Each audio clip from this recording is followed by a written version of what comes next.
Salam alaikum wa rahmatullahi wa barakatuh. Aujourd'hui, je vais vous expliquer comment vous pouvez faire pour arrêter de faire des péchés. C'est vraiment difficile, plus que c'est accessible à tout moment. Tu peux le faire dès chez toi dans la maison, dans ta chambre, si tu sors en parlant avec les gens, en étant avec tes amis. Donc en fait, les péchés, c'est quelque chose qui nous suit partout. Et c'est vraiment difficile d'arriver au niveau où on peut arrêter de les faire. Dans cette vidéo, je vais vous donner une étape pour arrêter de faire les péchés. Tout d'abord, on va devoir comprendre un concept. Ce concept, c'est qu'il y a une essence qui nous aide à arrêter de faire des péchés. Comme on voit cette voiture, il y a un endroit à l'intérieur qui nous montre que la voiture nécessite de l'essence, que ce soit du gasoline ou du diesel, pour pouvoir fonctionner. Donc, le plus le réservoir de la voiture sera rempli, plus elle va pouvoir aller plus loin. Elle va pouvoir aller plus d'heures, plus de kilomètres sans avoir besoin de la remplir encore. Et une fois qu'elle est vide, elle ne pourra plus conduire et tu vas devoir la remplir encore une fois. Mais il faut savoir que cette voiture ne va pas pouvoir conduire sans que son réservoir soit rempli. Ou alors qu'il aille assez d'essence pour que ça conduise. Disons que toi, tu vas faire un voyage de plusieurs heures où tu vas avoir besoin de 60 litres d'essence pour pouvoir arriver. Et que toi, tu as rempli ta voiture qu'avec 30 litres d'essence. Une fois que tu vas arriver, tu vas épuiser ton réservoir, tu peux t'attendre à ce que ta voiture s'arrête et tu ne pourras plus continuer. Maintenant que j'ai expliqué cela, on va bouger à nous-mêmes.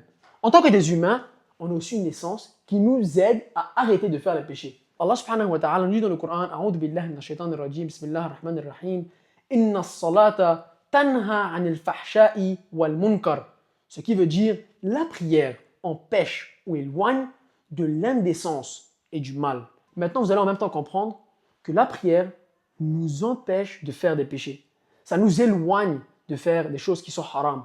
Et donc, on voit ici déjà que le plus cette prière elle est acceptée, plus notre réservoir va être plein.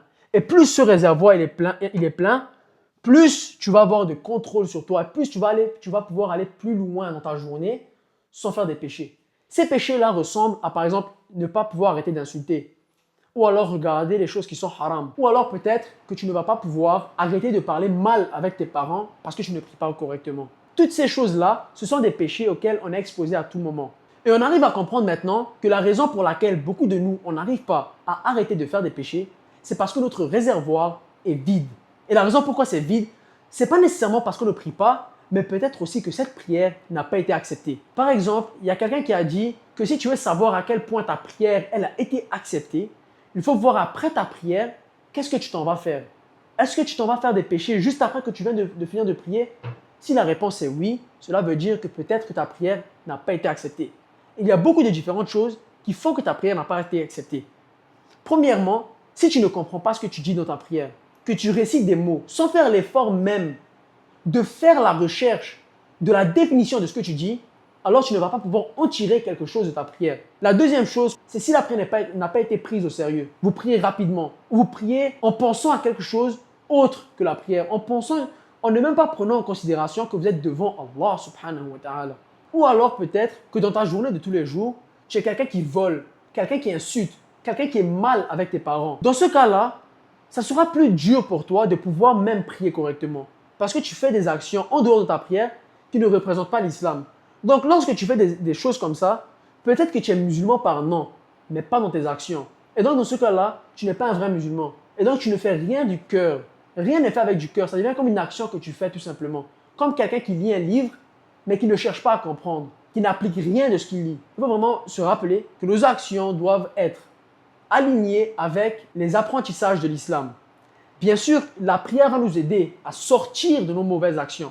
Donc, si on est quelqu'un qui a des mauvaises actions, il faut prendre notre prière plus sérieusement, de chercher à comprendre ce qu'on dit.